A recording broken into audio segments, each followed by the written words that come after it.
रुपया लिया है अनुरुद्धाचार्य, बताओ। Doctor HS. रावत मेरे साथ मौजूद हैं। रावत साहब बहुत शुक्रिया और धन्यवाद हमारे साथ जुड़ने के लिए। सर एक शास्त्रार्थ छोटा सा यहाँ भी रख लेते हैं।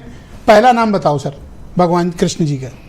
पहला नाम था कान्हा और उसका उच्च श्रेणी का जो नाम बोला जाता ना, जैसे घर में छोटा नाम रख लेते हैं मोनू और उसको बोल दिया मानविंदर, ऐसे पहला नाम था कान्हा और उनका जो रिफाइंड नाम कन्हैया रखा था। चूंकि कांग्रेस पार्टी जो अपोजिशन में हो आपके ऊपर बहुत फेथ रखती है और आपको उच्च श्रेणी का विद्वान मानती है, तो मैं इस बात को कांग्रेस का समर्थन के साथ स्वीकार लेता हूं। कान्हा देखिए, राजपूत जी बड़े विद्वान और तार्किक प्रवक्ता हैं, बहुत अच्छी नॉलेज भी है उनको, इसमें कोई दोहराय नहीं। हजारों डिबेटें हमारी राजपूत जी के साथ हो चुकी हैं और दोनों में काफी तर्क वाली बातें होती हैं। तो इसलिए कई बार क्या होता है, क्या आदमी का बचपन का नाम कुछ और होता है और जैसे बड़ा होता है तो उसको रिफाइंड नाम जिसको बोल देते हैं। तो कान्हा उनको पहले स्टार्टिंग में यशोदा मैया ने बोला था।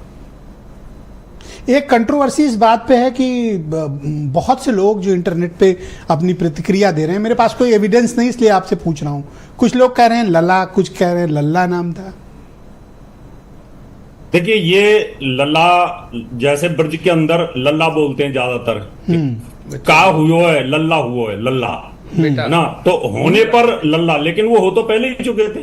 वो तो वहां से जेल से जब जाते हैं तो यशोदा मैया ने पहले जैसे पुचकारते हैं बच्चे को, ऐसे से गाल पे हाथ लगा के बोलते हैं तो मेरा कान्हा, मेरा प्यारा कान्हा, क्योंकि थोड़ा सांवला रंग था तो वैसे तो बोलते हैं कल्लू कि भाई कैसा है, तो वो उनके रंग से रिलेटेड ये कान्हा और कन्हैया नाम रखे गए थे। इसलिए स्टार्टिंग में जो माँ का प्यार होता है ना ब्रजेश जी, वही पुकारते हैं। अरे सर अब तो फिर भी बहुत बदलाव आ गया, पहले तो ऐसे ऐसे नाम रखे जाते थे कि आज तो बेइज्जती होती है उन नाम को कहने में। बड़े अजीब अजीब नाम सर रखे गए। बिल्कुल बिल्कुल, इसमें कोई दोहराय नहीं। जैसे कोई गोरा बच्चा पैदा होता है तो उसको गोरा नहीं बोलते, हाँ, अरे भूरा भूरा भूरा भूरा हुआ है भूरा, और वो बड़ा होकर के उसका नाम भूरा ही रखा। अच्छा ये बताओ, आपने वीडियो जरूर देखा होगा, पूरा वीडियो देखा होगा, उस वीडियो के किस पार्ट में आपको लगा कि ये नहीं होना चाहिए था? दोनों लोगों में आप क्या पाते हो कि किन को बचना चाहिए था इस विवाद से? अखिलेश जी को बचना चाहिए था। एक प्रदेश का बहुत बड़े प्रदेश के मुख्यमंत्री हैं, एक पार्टी के बहुत बड़े अध्यक्ष हैं और पार्लियामेंट में रह चुके हैं, इतना बड़ा नाम है उनका और आगे बड़ी जिम्मेवारियों को लेने वाले हैं। तो उस हिसाब से मुझे लगता है कि संत के साथ में उनको आर्गुमेंट नहीं करना चाहिए।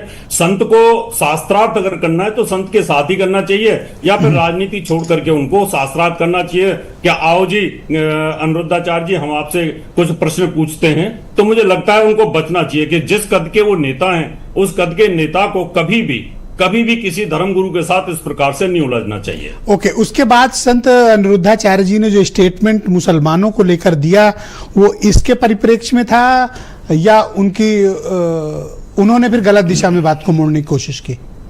नहीं, देखिए ये तो सार्वभौमिक सत्य है, यूनिवर्सल ट्रुथ है कि समाजवादी पार्टी है उसका पूरा की पूरा झुकाव आज की डेट में सब संतों को, सब हिंदुओं को पता चल चुका है कि जो कान्हा का नाम पूछ रहे थे उन्हीं के भक्तों के ऊपर अगर आप गोली चलाते हो, उन्हीं की आप पूजा पाठ को बंद करते हो, आप ज्ञान वापी के अंदर श्रृंगार गौरी की पूजा बंद करते हो, हमारे टैक्स से हज हाउस बनवाते हो, आप जब इस प्रकार की बातें करते हो तो आदमी के दिमाग में ये बात बैठ जाती है ब्रजेश जी कि आखिर समाजवादी पार्टी हिंदुओं के साथ ऐसा क्यों कर रही है? जब नवरात्रे आते हैं और उस समय माँ के भजन चलते हैं, उन माँ के भजनों पर मंदिर से उतरवा देना, लाउड स्पीकर को बंद करवा देना, ये कहीं ना कहीं इन बातों को बताती है कि उनकी स्पष्ट नीति मुसलमानों के प्रति है। इसलिए अनुराधाचार्य जी ने ये बोला होगा और मैं भी इसी बात को बोल रहा हूं। बहुत धन्यवाद सर।